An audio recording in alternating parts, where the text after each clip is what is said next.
जय हिंद दोस्तों, हमारे इस न्यू वीडियो में आप लोग का स्वागत है। आज हम इस वीडियो में पाषाण काल एवं सिंधु सभ्यता के टॉप मोस्ट एमसीक्यू करेंगे, जो कि बार बार परीक्षा में पूछे जाते हैं। तो चलिए शुरू करते हैं।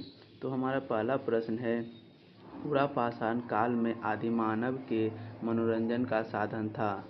बताएं दोस्तों इसका राइट आंसर। तो इसका राइट आंसर होगा ऑप्शन ए, शिकारी, क्योंकि आदि मानव लोग शिकारी करते थे। हमारा अगला प्रश्न है, नव पाषाण काल के लोगों द्वारा पाला गया पहला पशु कौन सा है। बताएं दोस्तों। आपका ऑप्शन ए भेड़, ऑप्शन बी बकरी, ऑप्शन सी कुत्ता, ऑप्शन डी घोड़ा। तो इसका राइट आंसर होगा ऑप्शन सी, कुत्ता। चलिए अगले प्रश्न की ओर चलते हैं। हमारा अगला प्रश्न है, सबसे पहले कौन सा हड़प्पा कालीन स्थल खोजा गया। तो आपका ऑप्शन है हड़प्पा, मोहनजोदड़ो, लोथल, सूत्रा-गेंडोर। तो आपका राइट आंसर होगा हड़प्पा, ऑप्शन ए। तो चलिए अगले प्रश्न में चलते हैं। हमारा अगला प्रश्न है, घाटी सभ्यता अनार्त सभ्यता थी क्योंकि क्योंकि बताए दोस्तों। और इसका राइट आंसर होगा ऑप्शन ए, यह एक शहरी सभ्यता थी। चलिए अगले प्रश्न में चलते हैं। हमारा अगला प्रश्न है, हड़प्पा की सभ्यता निम्नलिखित से संबंधित है। बताएं दोस्तों, हड़प्पा की सभ्यता कौन से युग से संबंधित है। तो इसका राइट आंसर होगा ऑप्शन ए, कांस्य युग से। चलिए अगले प्रश्न में चलते हैं। हमारा अगला प्रश्न है, हड़प्पा संस्कृति की मुद्रा एवं पक्की मिट्टी की कलाकृति को किस पशु का चित्रण नहीं किया गया। बताएं दोस्तों। आपके ऑप्शन है गाय, हाथी, गेंडा, बाघ। तो इसका राइट आंसर होगा ऑप्शन ए, गाय। चलिए अगले प्रश्न में चलते हैं। हमारा अगला प्रश्न है, सिंधु घाटी की सभ्यता और वैदिक सभ्यता का मुख्य अंतर है। तो इसका राइट आंसर होगा ऑप्शन ए, पहली नगरीय थी जबकि दूसरी ग्रामीण, क्योंकि सिंधु सभ्यता नगरीय सभ्यता थी जबकि वैदिक सभ्यता ग्रामीण सभ्यता थी। चलिए अगले प्रश्न में चलते हैं। हमारा अगला प्रश्न है, सिंधु घाटी सभ्यता का लिपि थी। बताए दोस्तों, सिंधु घाटी सभ्यता की क्या लिपि थी। तो इसका राइट आंसर होगा ऑप्शन डी, अभी तक नहीं पहचान हो पाई। चलिए अगले प्रश्न में चलते हैं। हमारा अगला प्रश्न है, निम्नलिखित में से किसे मृतकों का टीला के नाम से जाना जाता है। बताया दोस्तों। आपके ऑप्शन है हड़प्पा, मोहनजोदड़ो, कालीबंगा, बनवाली। तो इसका राइट आंसर होगा ऑप्शन बी, मोहनजोदड़ो।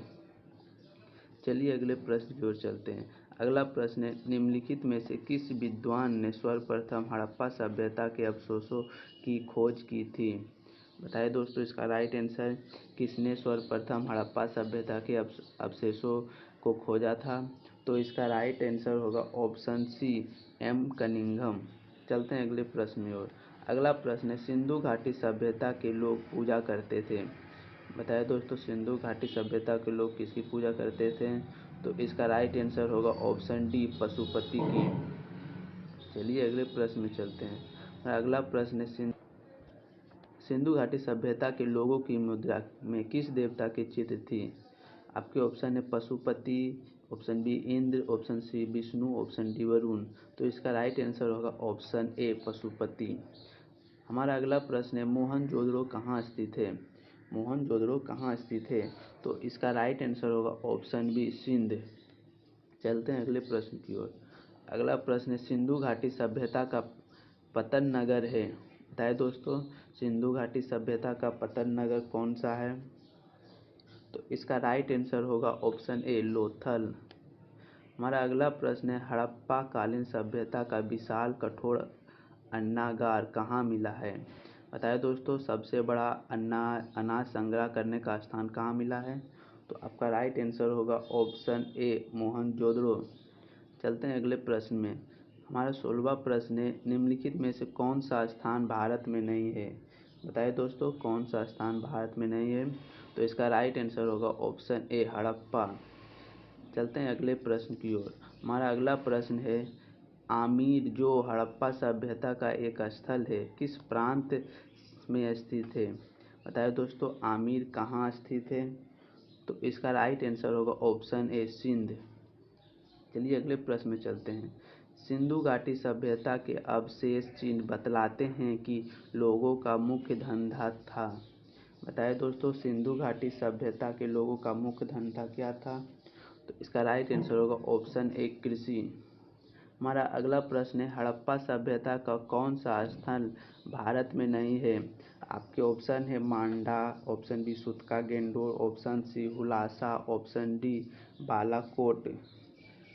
तो इसका राइट आंसर होगा ऑप्शन डी बालाकोट। अगले प्रश्न की ओर। अगला प्रश्न है इनमें से कौन सा हड़प्पा सभ्यता से पूर्वी सीमा का निर्धारण करता है। इनमें से कौन सा एक हड़प्पा सभ्यता की पूर्वी सीमा का निर्धारण करता है। आपके ऑप्शन है लोथल, कालीबंगा, आलमगीरपुर, डाकरकोट। तो इसका राइट आंसर होगा ऑप्शन सी आलमगीरपुर। चलते हैं अगले प्रश्न की ओर। अगला प्रश्न है हड़प्पा कालीन लोगों को किसकी जानकारी नहीं थी। बताए दोस्तों हड़प्पा कालीन लोगों को किसकी जानकारी नहीं थी। तो इसका राइट आंसर होगा ऑप्शन सी लोहा की जानकारी नहीं थी। चलते हैं अगले प्रश्न में। सिंधु घाटी की सभ्यता को आर्य पूर्व सभ्यता किसके प्रमाण मिलने के कारण कहा जाता है। बताए दोस्तों सिंधु घाटी की सभ्यता को आर्य पूर्व सभ्यता क्यों कहा जाता है। तो इसका राइट आंसर होगा ऑप्शन सी बर्तन मिलने के कारण। चलते हैं अगले प्रश्न की ओर। निम्नलिखित में से कौन सा कथन सिंधु घाटी सभ्यता के संबंध में सही है। आपके ऑप्शन ए उनके घर ईंटों के बने थे, सभा भवन की खोज मोहनजोदड़ो में हुई थी, घर का निर्माण योजना में खुली चौक मुख्य लक्षण था, या ऑप्शन डी उपयुक्त सभी। तो इसका राइट आंसर होगा ऑप्शन डी उपयुक्त सभी। हमारा अगला प्रश्न है सिंधु घाटी सभ्यता की पहचान निम्न में से है। बताइए दोस्तों सिंधु घाटी सभ्यता की पहचान क्या है। तो इसका ऑप्शन राइट होगा ऑप्शन डी शहर योजना प्रणाली। हमारा अगला प्रश्न है सिंधु घाटी सभ्यता का ज्ञान मिलता है। बताइए दोस्तों सिंधु घाटी सभ्यता का ज्ञान कहाँ से मिलता है। उसका राइट आंसर होगा ऑप्शन सी पुरातात्विक उत्खनन से। अगला प्रश्न है मानव द्वारा सर्वप्रथम किस धातु का उपयोग किया गया। बताइए दोस्तों मानव द्वारा सर्वप्रथम किस धातु का उपयोग किया गया। तो इसका राइट आंसर होगा ऑप्शन ए तांबा। चलिए नेक्स्ट वीडियो में मिलते हैं। Good bye. मिलते हैं फिर।